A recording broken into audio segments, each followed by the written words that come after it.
All right, so we're gonna replace the front driver's side CV axle. I was making a lot of clicking noises as I was turning. It was diagnosed as well by the dealership, and they wanted to charge me a fortune. So I'm gonna try to see if we can fix it up.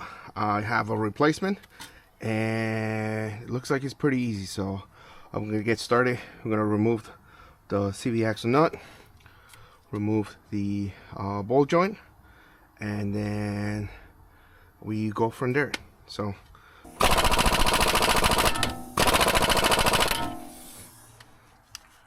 wow. All right, very quick update. After removing the wheel nut again, I use a pry bar to break it down. So this one's loose now. I did use a universal socket, but there's a little bit of play. So what I used instead was a 19mm socket. It fits a little bit better, and I was able to break it loose with a pry bar. Now, to remove everything else, we need to remove servo link, ball joint. You need a 32mm wrench, 12 point. Make sure it's a 12 point. 6 will not work, and a T45 in order to hold the ball joint and twist the nut, because otherwise it's not coming off. So I was able to break it loose. It's coming off pretty easy. It's just tedious turning and holding. Other than that, it's so far coming along. Just going, there you go. Ball joint came off. Let's get this bolt down. This is my lucky snap-on pry bar found. So let's see. Okay, I guess I gotta take the cover. Here's a pry bar over there. Oh my goodness. All right, another step. All right, let's get a pry bar. All right, a quick update. So this part of it was able to remove from the CV. The problem now is it joins and splines in here. Now I heated up, tried to bang it wouldn't come off. Now I went to trusty YouTube, and I noticed that there's an issues with them. So there's a snap ring and seal. The retainer, as you guys can see, is also a little rusty. I had to pound it out. So once pounded out, it slides out. So now I should be able just to remove the whole shaft and then separate it outside the car, because it's really hard to get it off. So and then again, this is the driver's side CV axle. So it's a two-piece. It goes through the oil pan and to the differential. So we're gonna remove that and see how it looks like. All right.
All right, so I was able to separate it.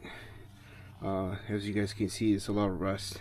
So I'm gonna wire wheel it, clean it up, and it should be ready to go back in there. As you guys can see, I don't have a lot of lining, but you guys can see there's a lot of rust in it. I sprayed some PB Blaster, just let it sit. Try to make sure it runs down into the splines and just hammer it around, and I was able to slide it out. So I cut the boot in order to remove it easier. It's a long shaft, so it's really hard if you want to do that, but I guess if you have a high mileage and you're in an area where rust is common, I would suggest you to remove the snap ring from the bearing and slide the whole thing. You will save so much time instead of trying to separate it. So far I have 3 hours between going to Home Depot for a 32 millimeter wrench and getting this out. So light's getting dark, so I'll try to get this clean this up as fast as possible. Otherwise I will continue tomorrow and give you guys an update. So far so good. All right, low light over here. Shaft is installed. Cleaning, I put some anti-seize. So again, it's getting dark and low light, but I was able to wire wheel the splines. It looked pretty good, so I think I should do just fine for the remaining life of the car. It has 125, so we'll see. Hopefully they last another 100,000 miles.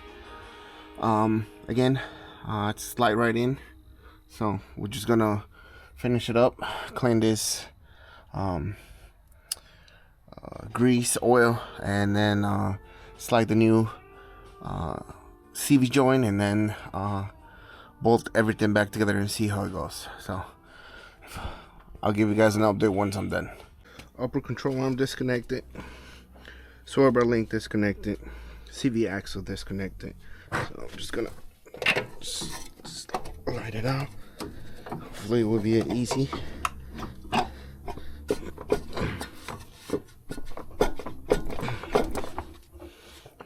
Well, I guess it wants to blaze rough, so everything was easy until that point. So grab the pry bar and crawl underneath, pry it out.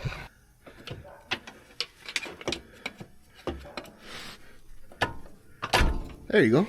That was easy.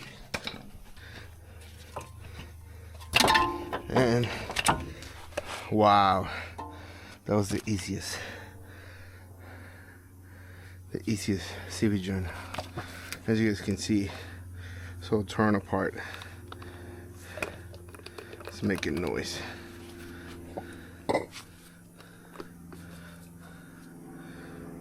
So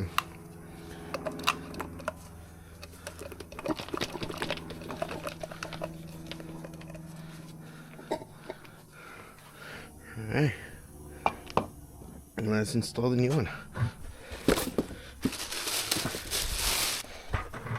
Slide them up.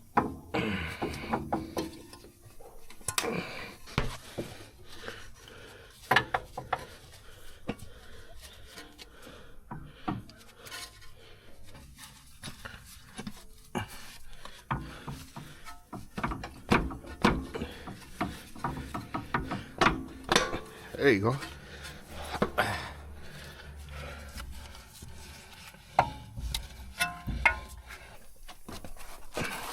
All right.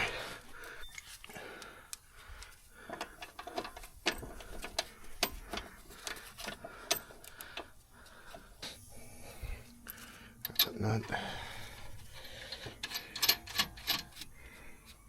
Just mark it in place, and then can continue. All right, we're gonna hold the pin, and then with the wrench, I'm gonna tighten it down until it sits, and then we will torque it down with the torque wrench. So just be careful with hitting your fender. You don't want it. Alright, I got 18.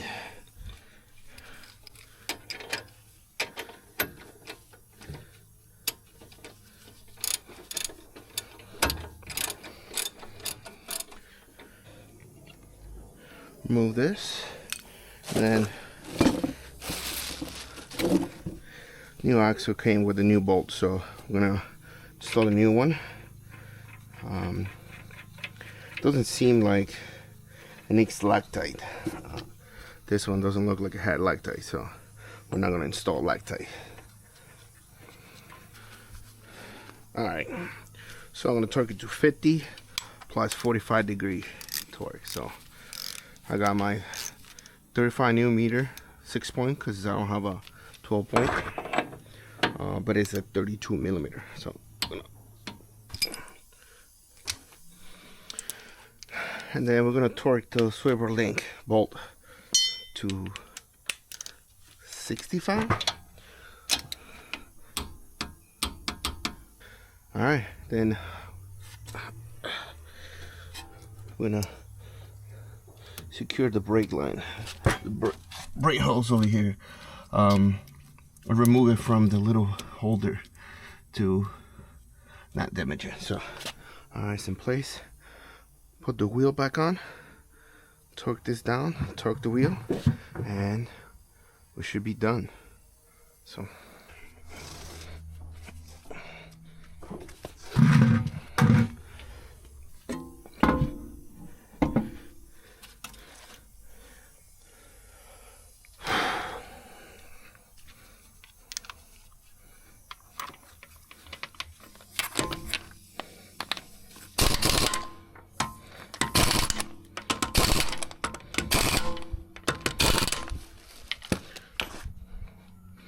all right, I'm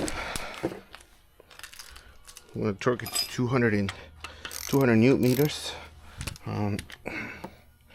which is, I'm just again the 19. It's a torque screw, but it works for me. So if you have it, good. If not, you can use a 19.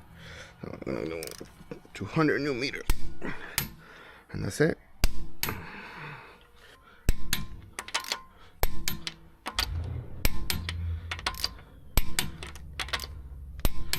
All right, and that was it. That was pretty easy.